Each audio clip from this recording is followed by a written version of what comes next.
Hi, I'm Matt Buell, and on behalf of In Buell Studio and the Woodworking Network, it is your monthly Young Wood Pro.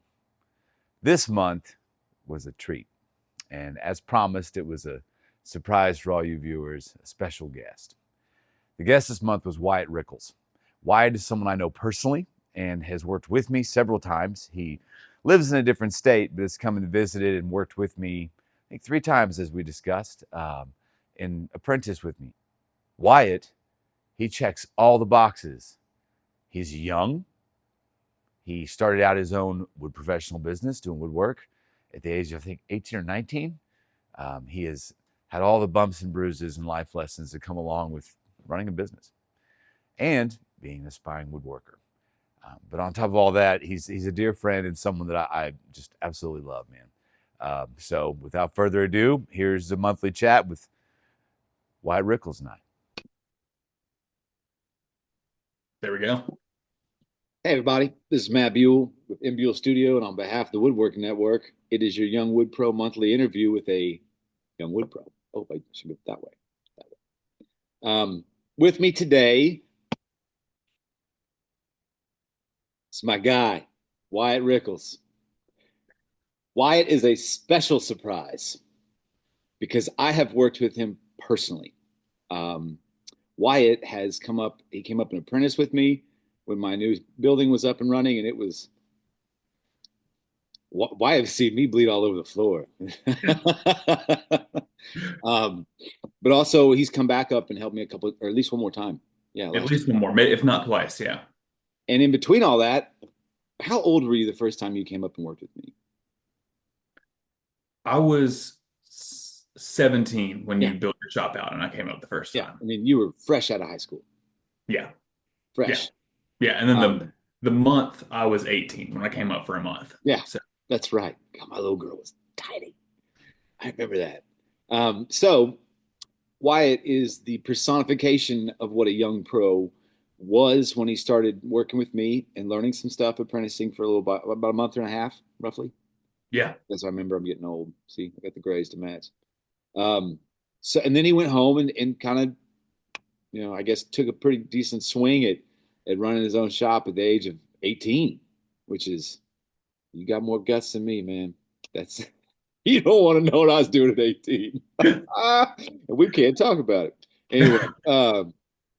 Anyway, so yeah, welcome Wyatt Rickles onto the interview and the Young Wood Pro interview here.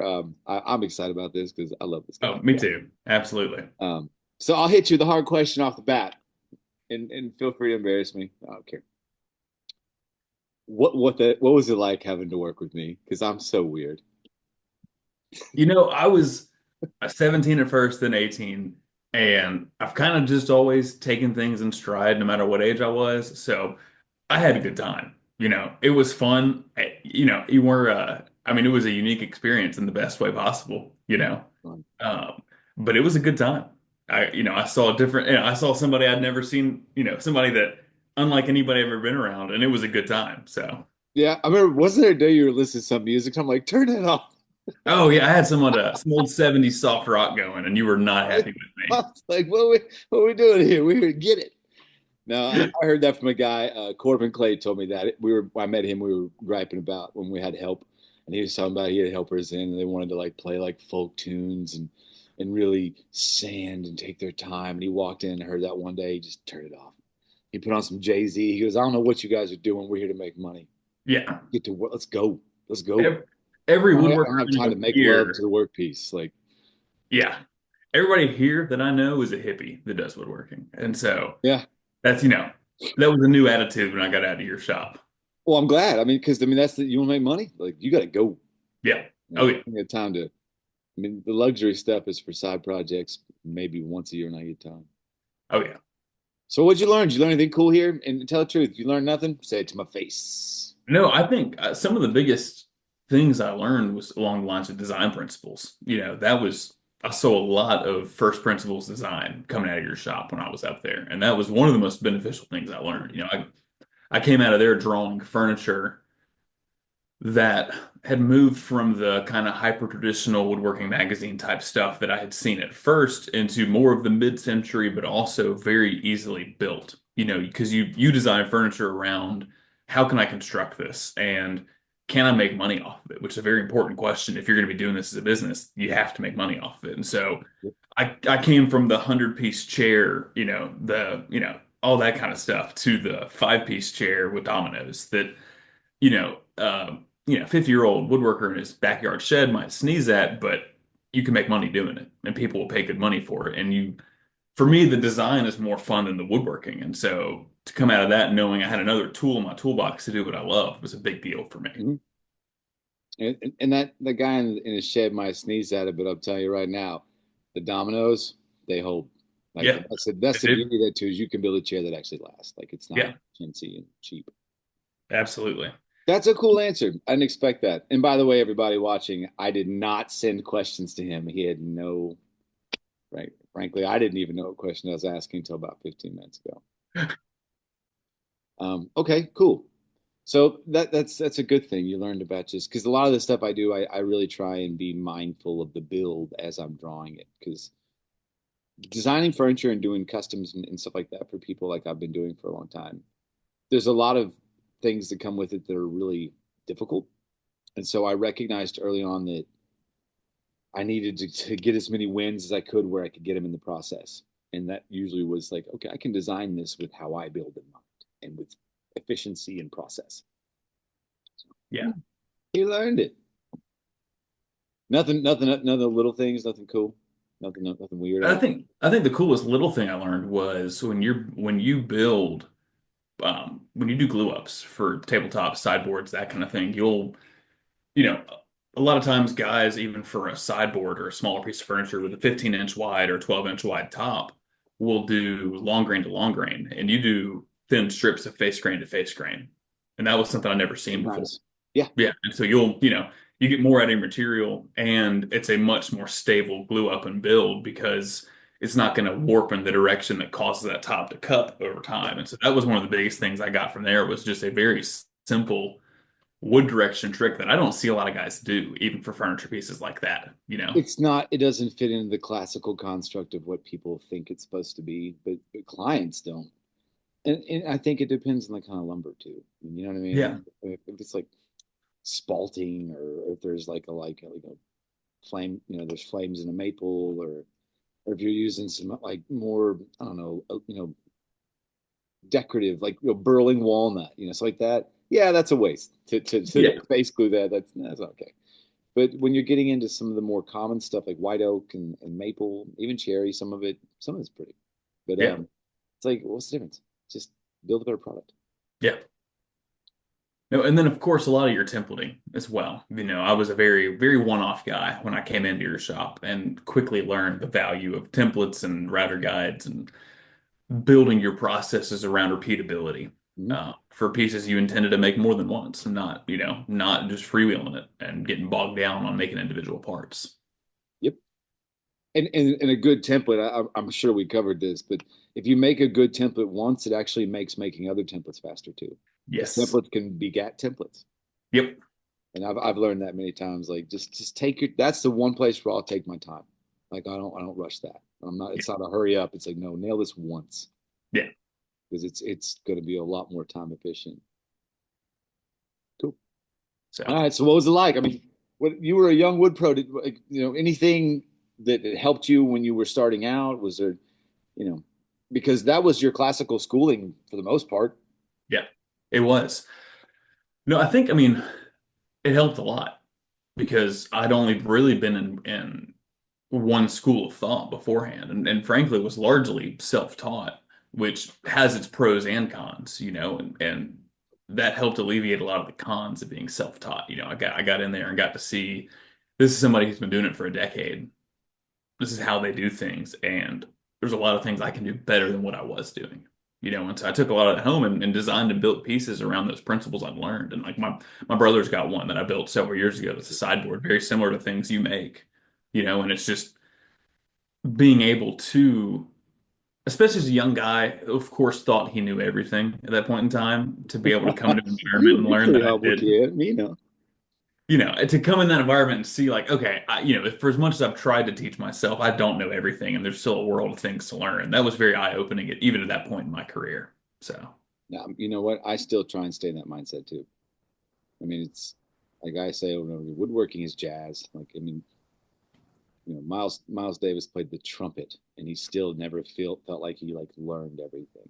yeah, So, I mean, if that's possible, then woodworking, I can always be open to the fact that there's a lot I don't know, yeah, oh yeah. which is nice, except for when you need to know it really fast, because there's a check attached to it. Like, oh, I better learn. I've been there, done that. It's like, oh, bent laminations. Yeah, let me go learn that tomorrow. Real quick, yeah, yeah. Cool. Um, so then after you were here, and I remember when you were here, I actually walked you through like bidding and stuff too a little bit. We did. We went through some bidding processes, lumber estimation, because you were knocking out. Because I came shortly after you had built the shop. Like you had gotten, we that first time I was there, I was helping frame some things and really just kind of like it was kind of like our first like let's just meet each other, make sure we like Yeah, each where other. I put the Yeah. knife into my hand. Yes, that one. That's nice. Um, and then from there, coming back when the shop was complete and you were starting to bid out projects and try to get some momentum and that kind of thing, that was when I kind of saw a window into, you weren't restarting because you still had a client base and still had projects in the pipeline, but it was coming from ground zero again because you'd been at a full stop for a while getting the shop up and ready. Yeah. So, Yeah, that's right. Yeah, you've been here 3 times. yes, That's right. You yes, came up and helped me just get the building finished out. yeah. Yeah, it was brutal. Yeah, the first time we ever worked together, within the first 2 hours, I put a 3.5 inch pocket knife into the web of my hand. At like 11 o'clock on a Tuesday night. Oh yeah, it was late. Yeah, We were working. We were getting it going. yeah. And I remember, I'll never forget your face. You looked at me like there's still blood on the floor. I kept it. It was funny. And your look like you probably ought to go get some. Do something about that. I was like, no, I'm good. I'm good. I was like, I didn't know running water. We'd go dry That's water. it. You want to talk about something I learned? I have never gotten a stitch on anything. I've sliced my hand open since then. So, I mean, I have a scar from it on top of another scar that was stitches, and they look the same.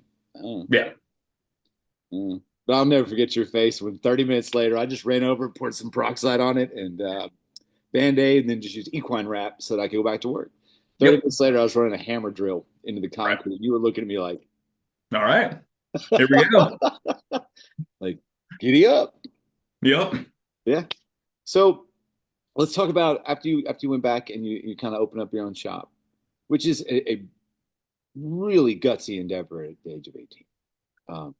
It was, yeah, I mean, I don't know that you ever can know enough, but I definitely didn't know enough to be doing what I was doing. So, Yeah.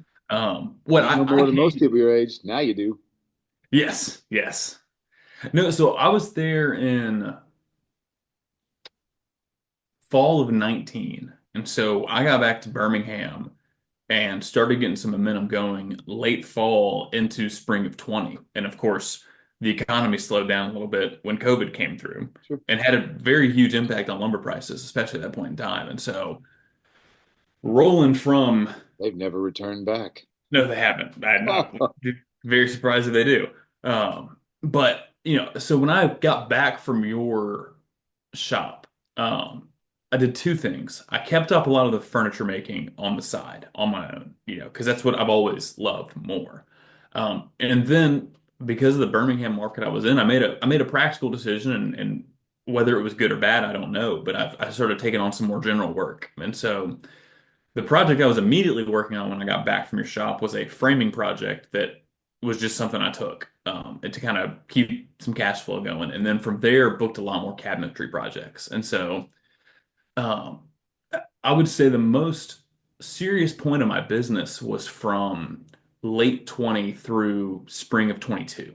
And there was a couple that approached me that had asked me to do a very large cabinet project for their house. And so built-ins, kitchen, mudroom, do stuff in their closet, bathrooms, just everything. And I was like, let's go for it. I had built some cabinets before. I'd worked in the cabinet shop before. Um, but at the time I was still working out of my parents' garage. And so they order a $30,000 cabinet project, and it was, I think it was 130 linear feet of cabinets in their That's house. a hard thing to bang out in a garage.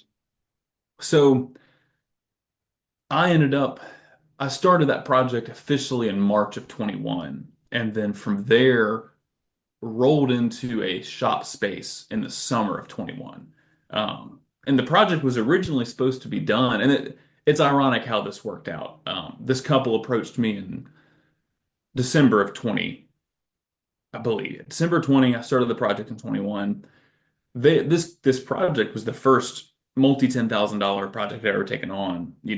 I started bidding out a lot more big projects, but the whole reason I got into a bigger shop space was for this couple's project. And the whole thing was just kind of a mess. The wife had started GCing the project, and then she got in over her head, and they brought in another GC, and then he quit, and they brought in another GC, and then she took back over, and then the husband took over for her, and so I was supposed to install in June, and then they delayed me to the end of the summer, and then they delayed me to the end of winter, and then we get into the spring of 22, and I had already taken on a lot more work. I had like another $30,000 project completed. Like I had started and completed an entire So library. wait a second. So you'd already, I'm assuming a lot of your stuff was built and ready to roll out, and they kept pushing it back. Built, some installed, some not installed. They're saying come, they're saying go back, and I'm a like 2.5 man shop. It's me, a full-time apprentice that's just he was a helper, and then some part-time people that would come in and out. And Yeah. so I had just they had delayed at the point where they had delayed me 6 months from the original install date. So we're in the fall of Put it in 21. storage and pay for it. Let me know when you want me to come put it in. I'm taking on other work. I've already completed other projects. I'm starting to work with another GC. And then they keep delaying, they keep delaying. I keep spending money on it. And so, I'm starting to go in the hole on this job trying to complete it. And Yeah. I didn't know enough as a project manager, and I didn't know enough as like both as a project manager and as like a legal entity in this relationship that I had the rights to put a full stop and say, look, get your stuff together. And when you're ready, I'll show up. And so, I've found this in all spheres of construction I've been in. The longer a job goes on, the more friction builds up on the job site and the longer anything takes. And so job site friction was high. Mhm. And I'm barely sleeping, I'm taxed, and then I'm starting to run out of money personally, and so I put everything I had into my company and was making sure my workers got paid, Yeah. making sure I got these jobs done. And then one day the rug was just out from under me. It had been less than 12 months for me getting this bigger shop space that came with a heavier rent to complete this job. And the husband calls me and goes, hey, we need you to be here and we need you to finish right now. And I was like, dude, no, like I've had to take on other work because you guys have delayed me 9 months past the original install date. Like, this isn't happening, man. Yeah. And he was like, okay, we're gonna find somebody else to do it. And that was, I was like, okay, that's fine. That's you have your right. And there was a contract on the table, and they had a right per the contract to fire me for the job. And that's their right. Cool. And so, but by that point, I was dead broke. And my dad had instilled in me a very strong never give up. And Mhm. I was stubborn like a dog. I remember you calling me about it. Yeah, and so, if you play fetch with a driven dog, that dog doesn't stop till it's dead. It's just going to keep running until its heart gives out. Mhm. And I didn't know that I should have been doing anything different than I was doing. And so I'm trying, I keep getting more jobs to bring money through the door, keep starting projects, doing the only thing I know how to do, which is keep throughput through. And finally, the gap between my throughput and my costs just got too big, and I was completely broke personally. Yeah. Like it was, you'll hear these stories of companies filing for Chapter 11 or somebody filing for Chapter 7, and they sell all their stuff to their wife for $1, or whatever, and they wait till the proceedings get over, and then they get it all back. Yeah. Um, and so I think that was what was in the mind of the people that were involved with me when I went bankrupt. And I'm like, y'all don't understand. Like, my personal account is at zero. Yeah. My business account is at zero, and I own nothing right now. Like, Yeah. I have the tools in my shop and the clothes in my back, and there is not much beyond that. Mm. And so from that point, from that, that phone call to everything kind of falling out. And I did eventually file for Chapter 7 bankruptcy because it was a legal shield is what it ended up being. Because Mhm. I'm starting to get threatened to get sued. And I'm like, I spent about 3 months trying to do amicable negotiations with these parties that were involved and just Mhm. couldn't get people on board, and that ate me up for a long time because Sure. I felt incredibly guilty about what happened. Well, and pause for a second. And Yeah, when this is all happening, how old were you? I was 21. Yeah. I couldn't have handled it at 21. I'll just be honest, I couldn't have had the composure you've had. I was unbelievably stressed all the time. I was sleep deprived. I was stressed. And thank the Lord for this. The day I went out of business was a Thursday. I distinctly remember this. I was up all night trying to complete a project to get to the next step and get a check. And I just couldn't get there. Like it just was not going to happen. And I was dead broke. And so that day, I slept like an hour that Wednesday night. I got up, I went to install something, couldn't get the job done. And I leave, and I was going to meet up with the cabinet shop I'd worked at in high school just to get some advice from the guy. And I went and told him, I'm like, hey, Aaron, like everything literally just fell apart overnight. Like I'm out of money. I just paid my last payroll check and I got nothing. And he's like, well, my head guy just quit. You need a job? I was like, yeah, I need a job. And so thank the Lord, rolled from a Thursday talking to him to a Tuesday, I had a job again. And so started trying to put my life back together. But And you did. it's been a funny road, but yes. So Well, and the thing is, I don't want people to hear your story and also just our discussions and be discouraged. no, not at all. Because if you ever down the road decide you want to do it again, oh my, you're going to be sharper than everybody going into it. Like, because you learned more in a 2 year span about not only just woodworking and clients and bids and running a business than most people have by the time they're 30. Yeah. So it's not for naught, and I don't want people to get discouraged. What if you could go back and alter how you handle a couple things, what would it have been? Because I know you've thought about it. I know Oh, you. I thought a lot about it. Let's not get to it. Let's not get morose about it. But no, because look, before we go there, I met you at IWF with your dad years ago. Years ago. Yeah, 2017, I think. Yeah, I mean, and I knew from the front end, I'm like, this is a good kid. This is a good kid. He's honest. This is a good kid. And I remember telling you and your dad, like, you let me know all you ever do to help you. You and I love your family to death. So, just you are a smart, talented, good human being with a moral compass. And so the fact that it didn't work out, a lot of it probably was youth. And also, it sounds to me like, well, I'll let you say it first, but I'll give you my thoughts too. Well, here, I'll start with what I think went wrong at the end and what I think I could have gone back and done better. You know, I, I'm I'm a very high, and my dad taught me this. If something goes wrong in my life, it's my fault. That's what I was always taught. And so I think the hardest lesson for me to learn after everything fell apart was that yes, it's my responsibility. Regard, it was my company, these are my projects. It was my responsibility, but there were factors that were not in my control that drove my company falling apart, and there was a negligent party involved that I lost a bunch of money on because my install date that I planned on got bumped back 9 months, and so I had to come to terms with that. Which It meant was my payment, responsibility. which meant getting Yeah, paid for yeah, completion. Yeah. yeah. And so that was a driving factor, and it took me a while to come to terms with that. This may sound strange to some people, but it was hard for me to say somebody else had something to do with this, you know? Yeah. Um, No, but that's part of the deal. And yeah. I don't know what the contract looked like and all that stuff, but yeah, I mean, if you had to upgrade to a larger space to do the job, I don't think the deposit was going to cover that long. No, no, it was So, not going to cover 9 months. and whether you have great clients who aren't pushing you back or you have what you were dealing with, the longer it takes to complete something, the less you're going to make Yep. because that deposit needs to be Okay. the longer your deposit, I mean, the longer you take to finish, the deposit runs out and you're running on nothing, getting a job done. Let me know how that works out. It's miserable. Yeah. And Okay. now you're going to take that paycheck and you're spending half that paycheck just to get caught back up. It's Yep. it's not a success. It sucks. It It happens. sucks. I hate that you had to learn that on a massive job so early on. So if I could have gone back and done things differently, there are two paths I could have seen myself taking. One with a bit of knowledge I've learned about myself since, and one, just from where I was at. And so I know personally, I've learned since I don't enjoy making cabinets at all. I hate making cabinets. It sucks. But Man, it pays. it pays. And I'm in the South, and there's a huge cabinet making market in the South.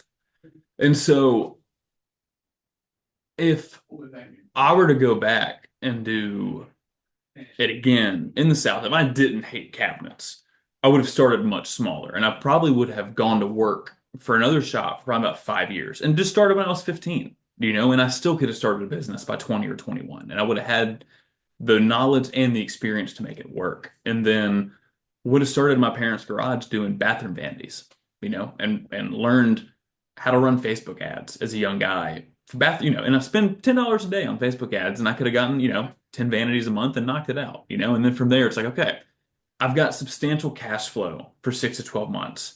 Let's scale from here and ratchet it up. Because I think a lot of new business owners come into business thinking, I need to get a loan and then I need to start my business. And I've since decided for myself, if I ever go to do business again, start as small as you can with a minimum viable idea and minimum viable product, which is from a book called The Lean Startup. It's not my idea, but I'm all about it. I understand what you're saying. Yeah. yeah, and Preach that's to the choir. Run lean. yeah, start small and prove your ideas as quickly as possible and learn how to make money off of that in the evenings and the weekends. And don't overextend yourself. Don't take on too much risk because I approached it like an unhealthy gambler, going all in on every hand. That's how I approached it. And I Well, said, and the thing is too is when you're talking about size and scope of practice, right? yes, The biggest piece of the pie, you went from small project to massive, and there was no middle. Which I mean, granted, any red-blooded American, you put that cash kind of check in front of them for a job, and they're all going, to go, "Yeah, how can I not? Right? I got it's, to the do it." answer. The answer is I'll figure it out. Of Yeah, course. like we were talking about work I'm working on. Difference is I Yeah, have the space to accommodate, although it's you, going you, right you here. had the space first time, but you didn't get the space for it.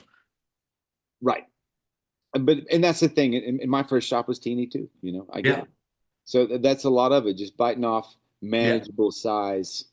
But it's hard to turn out a big check, especially, I mean, young or old, shoot. yeah. But No, and also, I wonder, I'm just curious yeah, because I'm thinking how I would have handled it. And I honestly don't, it's not my place. It's not out of judgment. I don't know what the contract looked like. And I'm not going to ask you to tell me on here. yeah. But at a certain point, if the job's completed and it's ready to install and they're the ones pushing back, I'd call and be like, look, you're going to give me another draw on this because I'm done and I'll come install it, or I'm going to come drop them off in your front yard and because it's completed, I'm So done. And that is where I made a mistake that made things not as clear cut. I had brought, I had installed bits and pieces in their house to keep them happy as the job went. That was my big error. I didn't say, you're not ready for the whole thing. You're going to wait. I said, okay, you're ready for part of the kitchen. I'll bring that in. You're ready for part of the mudroom. I'll bring that in. You want, we can get these two closet cabinets in there. That's something I took an approach that a lot of project managers do, which is like taking on short-term gains for long-term losses. You're stroking the client's feelings and you're adding weeks or months to the end of your project because you did it out of order, and it's not ready. But well, or one thing, a trick I've learned, not to, I don't mean to catch up, I oh, you're apologize. good. Is if I'm doing a multi-piece, job, um, I will actually put in the contract, because usually it's like here's a deposit, and then when we're finished, I get the rest, right? I can itemize drawdowns. Yeah. So I can be like, once this part is delivered, my contract will say owner, which is the client, or me, both. It is acceptable for either one to pay as one piece arrives Yeah. because it's itemized in my contract. Like this is what this one costs. This. So if I have to come appease you, I'm also walking away. Happy. Yep. Yep. Like, but I don't That's, know what that would have changed much. It's just I think you learned what you had to learn. yeah. Yeah. Ugh. So, and then the other thing, knowing that I enjoy design and I enjoy furniture, I think the smartest thing for me to have done would have been build furniture as I could on the side and kept another job that hit another skill set I had, and then because the furniture on ramp, as to make money with it is very long, and you got to build up your reputation as a designer and as a competent furniture maker. Yeah. And I just had a very all-in mindset and wasn't willing to take, 10 or 15 years working for UPS or retail or something and building furniture when I got home at night. and being like, okay, I'm going to be a professional furniture maker when I'm 30 because that's what it takes. And it takes 15 years of solid pieces before you get any real traction outside of your family and friends. And that's, yeah. So it just takes time. And as a 15-year-old, you know, the thought Yeah, of going to college for 4 years sounded like an eternity. The thought of building furniture for 15 years to get what I wanted was impossible. That was the rest of my life as far as I was concerned. which is still wildly wide open in front of you. You're very It young. is. I could restart right now and it would be fine. And that so it just I lacked, as every 15-year-old does, I lacked perspective and didn't know what it would take to get to where I wanted to go. Sure. So And you survived it with nothing but battle scars to help remind you moving forward what you need to do. lessons learned I will say, if I it is a long on ramp to do furniture unless you get really lucky. yeah, or you're really good. Or that. And I'll say it for you. You're really good. Yeah. You know what you're doing. But I remember I was starting out about where you were, in the headspace. I didn't even know what a power tool was until I was 29 years old. Yeah. I couldn't even use a drill. I didn't know what it was. I wouldn't do that. Yeah. I remember building one of my first pieces. I'm like, one day in a few decades, I'll be known as one of the best furniture makers in my region. Yeah. 4 years later, and I've been lucky. I've worked really hard, but notoriety kind of expedited some of that, I guess. People seeing my work and value. Yeah. But Well, man, I mean, you've got to bust your, what, just to get that, just to get good enough to have something that you can get out there and hopefully, luckily, someone knows. catch the right eye. Yeah. It's, It's the harder you work, the more surface area you've got out there. And the more surface area, the more likely it is somebody else sees your stuff. but you got to be willing to crank up the Jay-Z and get it, right? Yep. That's the whole thing. Like, Yep. so what would you, if a young woodworker at the age of 19 or 18, like you were, was coming to you right now? Yeah. Give me 2 or 3 things that just even if it's just simple suggestions, like your experience. And experience is the mother of wisdom. In your experience, what are some things you would tell them? Because there's gonna be young wood pros listening to this. I would say the first one, at risk of being too harsh. I don't think it's a bad thing. I think it's going to sound strange to American ears, but it's Whatever you not. have to say is what you gotta say, man. Don't expect to make a ton of money from it. And that's okay. Just don't plan on being rich from this. Do it. If it's something you want to do or you're good at, and you know that you want to do it for your work, just know you're not going to make a ton of money and be content with a smaller lifestyle. And there's nothing wrong with that at all. When it's easy to adjust if it goes even better.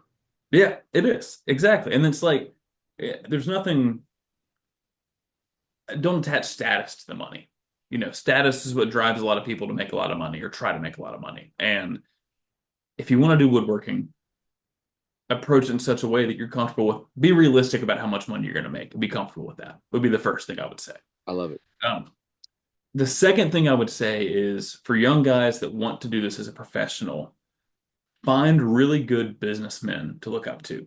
So second, I would advise young guys to pick who they look up to as woodworking leaders carefully, because a lot of guys I have met in woodworking, look at them both for character and for business models, and find men you want to be like, because if you engage in this craft, the work is going to work on you as well as you working on the work, and you see that this work shapes people in one way or another. And so that's true. How you decide to go about it is going to shape you. And if you want it to be a career, whether you're solo or working with somebody else, find somebody that's done it first, either in cabinetry or in furniture in a combo or on the side, whatever model you want to follow. Find someone that's done it first and just reach out to them. Most people are pretty chill these days. If you cold emailed or cold called, a cabinet business owner in the Northeast or, a furniture maker on the West Coast or whatever, and said, hey, I'm 17. I've been doing woodworking for 2 years out of my parents' garage. I want to learn. I want to know how to succeed at this. Can you help me? Most of them are going to like, call me back in the evening and yeah, we'll figure it out. Yeah, that's true. For the most part. I mean, I can't everyone, but yeah.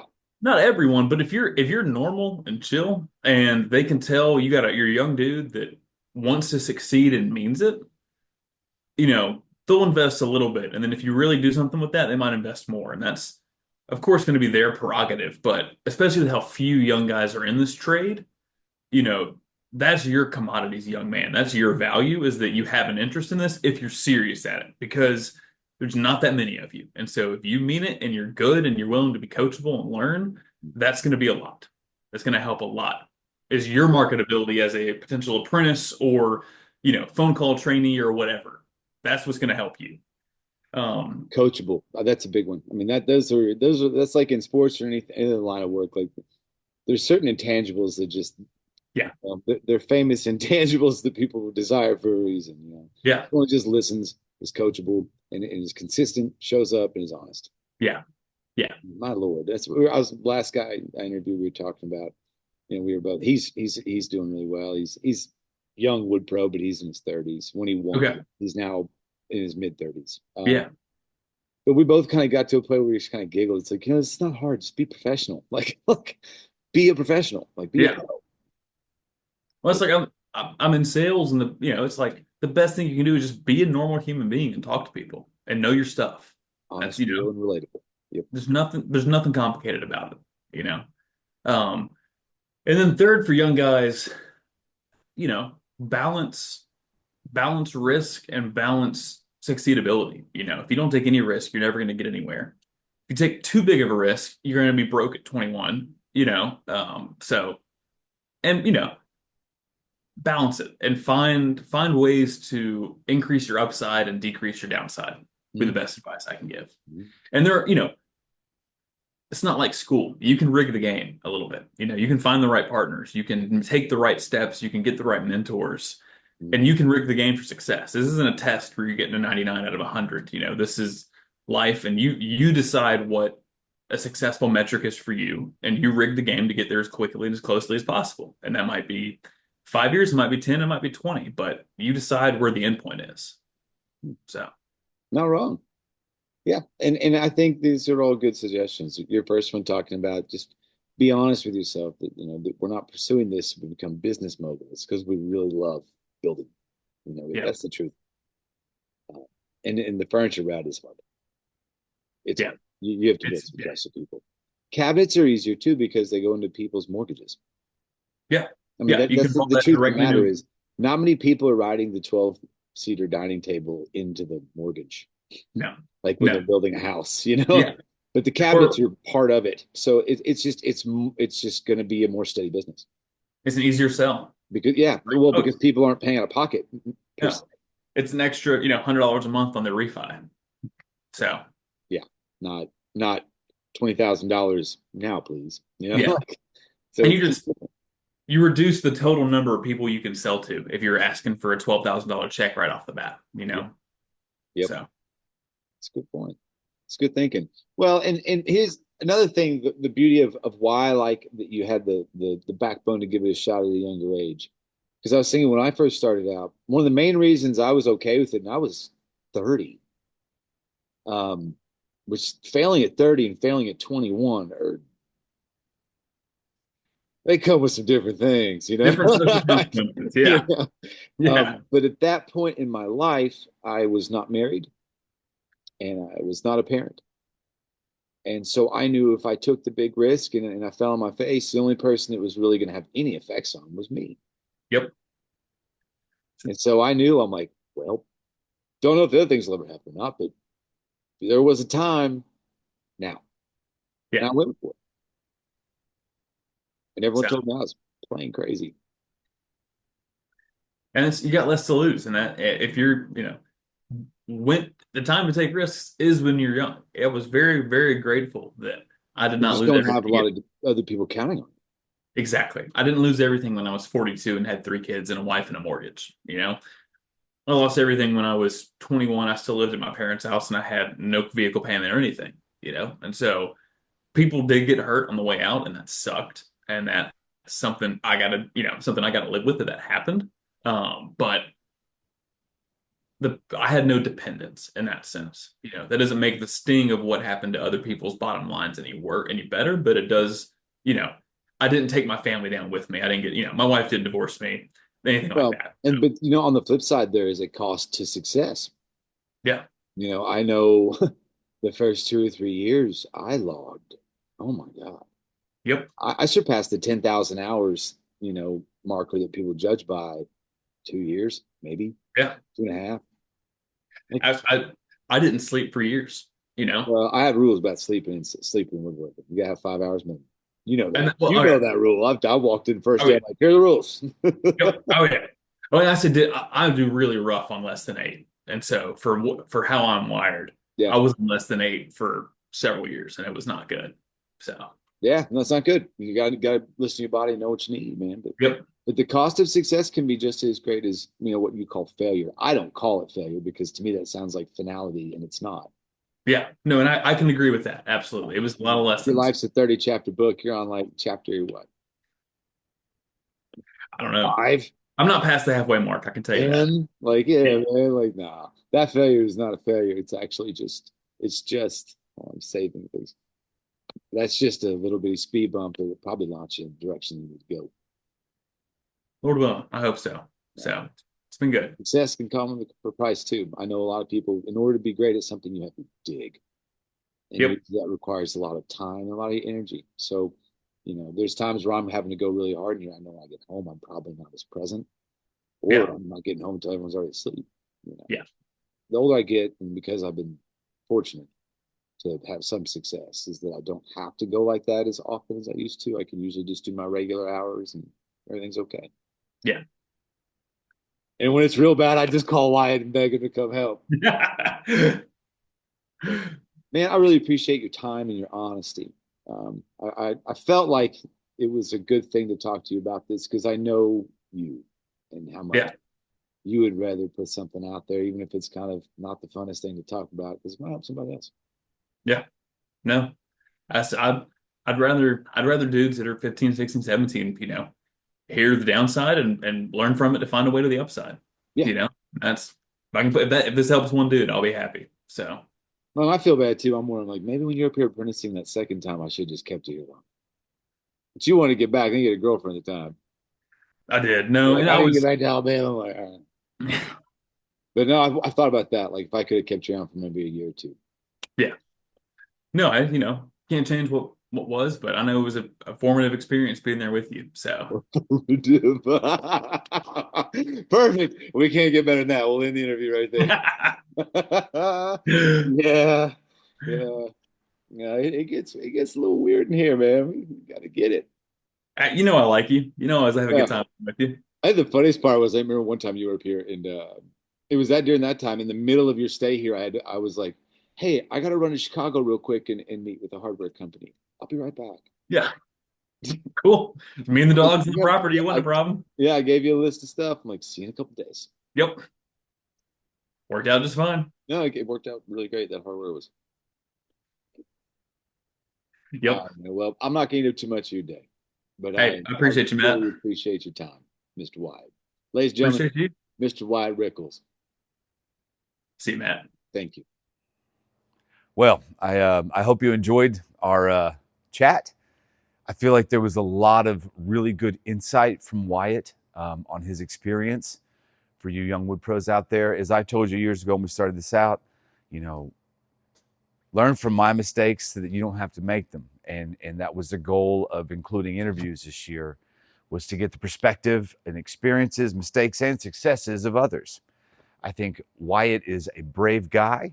He's a talented guy and a smart guy. And he is a great example of how sometimes what looks like or feels like a failure isn't.